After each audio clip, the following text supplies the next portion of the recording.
Hey, my name's James Nicholson and welcome to my YouTube channel. Now, this video I want to talk about, will buy-to-let investing work in 2023? It's the question on a lot of people's minds.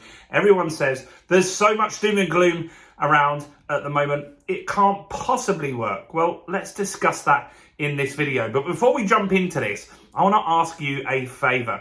Now, this channel is starting to grow really quickly now. We've got 3,000 subscribers. Thank you, each and every one of you that have subscribed to the channel. But if you haven't subscribed already, what are you doing? Make sure that you take that finger of power. Do this now quickly. Take that finger of power, smash that subscribe button, hit the bell notification. While you're there as well, can you quickly hit the like button on this video? This really helps get more views using the YouTube algorithm. So thank you very much for doing that. So 2023, is buy-to-let still going to work? Well, look, there's a lot of stuff that indicates that it won't. So let's talk about that stuff first. So what have we got that's going to make it more difficult as a buy-to-let investor? Well, there's a few things, right?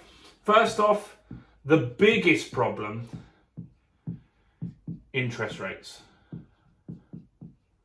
Right? And so interest rates are going to mean that they're still going to be rising. The biggest reason they're rising is because of inflation, right? Inflation is running rampant, and that means that affordability and maybe increased deposits mean that not all buy-to-let projects will work. Now, I see this being particularly true in the southeast of the UK because prices have been rising there at incredible rates for a prolonged period of time. And affordability for housing in the southeast has always been tough, but right now it's at some of the highest levels that it's ever been. And so I think that buy-to-let in the south of England is going to be tough because here's what's going to happen, right? The rents are going up, but there's only a certain amount of rent that people are willing to pay. The properties have gone up significantly as well. And so what will happen is if you want to get a buy-to-let in the south, you are able, on normal buy-to-let terms, to borrow 75% of the value of the property. However, because of the difference between the rent and the value of the house, it means that a lot of buy-to-let investors in the southeast might need to put in as much as 50% deposit to get those numbers to work. That, for me, doesn't really work as an out-and-out, just standard vanilla buy-to-let. So I think in 2023 in the southeast, it's going to be tough, but not impossible. Where it can still work is the north of England, right? House prices, I don't think, are going to massively go up or down in the north. There's a lot of positive stuff going on there. People are working remotely now. I mean, I've got a friend who's a banker in London, and one of his colleagues left a pokey little flat in London and now owns a farm in Yorkshire. They're not running it as a farm, but they're working on a farm. Basically, they bought a farm and they now live there and they do their London job, right? They're doing their London job, which is pretty good, right? So north of England, particularly the northeast, I'm investing in Doncaster. I think that still works, right? And so the numbers stacked up. My most recent purchase 60 grand, valued at 100. We get 575 rent. It stacks up really easy. I think you still get 75% loan to value quite easily in the north of England. So I think that's one thing that will work quite well still. So the north of England should be okay. So interest rates are against us. What else is against us as a landlord? You've got the EPCs. Now, you might not have heard of this one so much. This is the Energy Performance Certificate. If you look on Rightmove, any property that's for sale, you can see its energy rating. Now, by 2025, you've got to get that to a level C. They're saying right now that if you don't get it to a level C, you won't be able to rent out that property. Now, that is going to be a big problem for a number of reasons. One, because some properties, Victorian properties, stuff like that, are going to be almost impossible. Listed properties, very, very hard to make them more energy efficient because you're not allowed to do certain works to them, right? Some of them will be cost prohibitive. If you bought a 40 grand house in the north and you need to spend 40 grand doing it up, you're not going to do it. So you're going to sell the property. And the problem that the government has right now is that in the last 2 years, 30% of landlords sold their properties or turned them back into residential. And that's one of the driving forces of rent going up significantly. So I don't know where this will sit if the government delay it. Obviously, they're very focused on energy, but what support are they going to give to people to get their properties up to a level C? So this is another problem potentially. Section 24. This is a killer for a lot of landlords. So what does this mean? Well, Section 24 is where landlords used to be able to buy property in their personal name. I have a ton of property in my personal name. And so what it also means is that you own the property in your personal name, but you can't get the tax benefits of having it in a company. So what could happen is you will pay tax on all of the rent that you get, right? A lot of people will say, well, that's fair.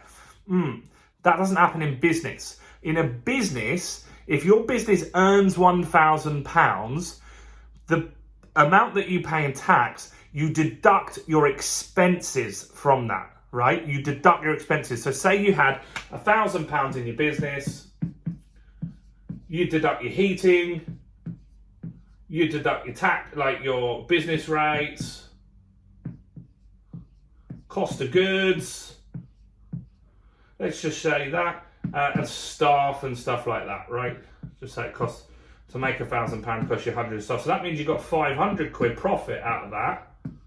And that's what you pay tax on in business, right? A business owner will pay tax on this. Whereas a property investor, if the property's in their own name because of Section 24, pay tax on this. Now, what if they're a higher rate tax earner on 50% tax? That means that they will be paying £500 a month tax on that £1,000 income here, right? £500 tax. Now, what if their mortgage was also £500? That means that they would make zero. They'd make zero profit. There's no money for voids in there. There's no money for maintenance. There's no money to get an EPC up to level C. There's just no profit in there. So owning a property in your personal name isn't a very efficient way. There's tons of landlords that are getting clobbered by this at the moment.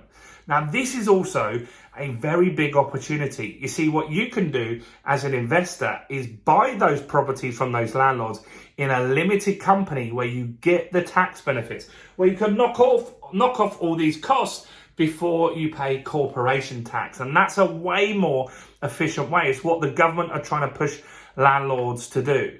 Now, the other thing is prices, right? So house prices. I mean, do you want to buy a property that's worth £100,000 with the chance that it could crash to being worth £60,000? Of course you don't want to do that, right? Of course you don't want to do that.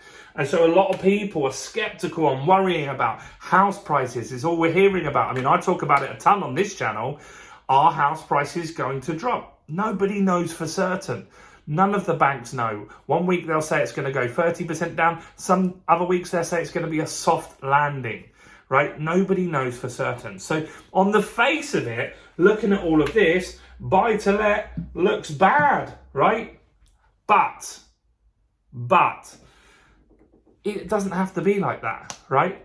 There are lots of opportunities that will happen in 2023. So I believe that investors that get deals to work in 2023 will come off being ultra wealthy, because when other people are fearful, Warren Buffett says this, when other people are fearful because of all of this stuff going on, that's the time when you need to be greedy and you need to be going out there and taking opportunities. You need to find deals. You see, there are tons of landlords that because of Section 24, they need to get rid of the property because the tax burden is too high from them.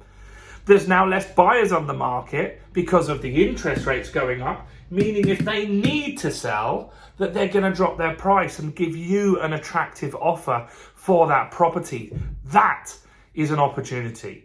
And that's what we need to look for as investors, is all the opportunities that there are going to be in the market. You see, maybe there's someone that's in a chain right now. They want to buy their dream house, but they can't sell their house. So you can come along, offer a more attractive offer that works for you. You've got to figure out your numbers on all of this stuff, guys.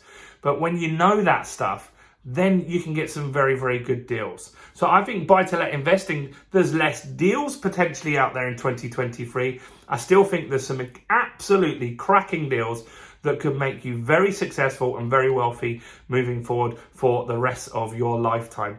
So I will be investing in 2023. I think you should too, cautiously. You should make sure that you get deals that stack up, that the interest rates match that. When I started investing, the interest rates were the price that they are today. And we made money. We made it work. The market adjusts, it corrects accordingly. And if interest rates went to 8%, which they won't, if they did, then the market would adjust accordingly. The prices would work at 8%, right? Maybe the price today won't work at 8%, but the price when it gets to 8% will have to work, because if someone needs to sell, they will need to make it attractive for an investor. So that's my thoughts. I believe buy-to-let investing will work in 2023. I think you need to be cautious. You need to make sure you know your numbers. You need to get the knowledge to make sure you know what you're doing. So I'd love to know your thoughts on that. Do comment below. Keep it kind in there. And do like this video. Subscribe to the channel if you didn't already. We're running a live event in London. I want to invite you along to that live event. And how you do that is in the description of the video is a link. You click on the link, you fill in your details, and then we email you how to get a ticket, and we'll see you very, very soon for that. So click on that link, click on the link and fill in your details so you get notified. Check out all the other content on this channel, including this video right here.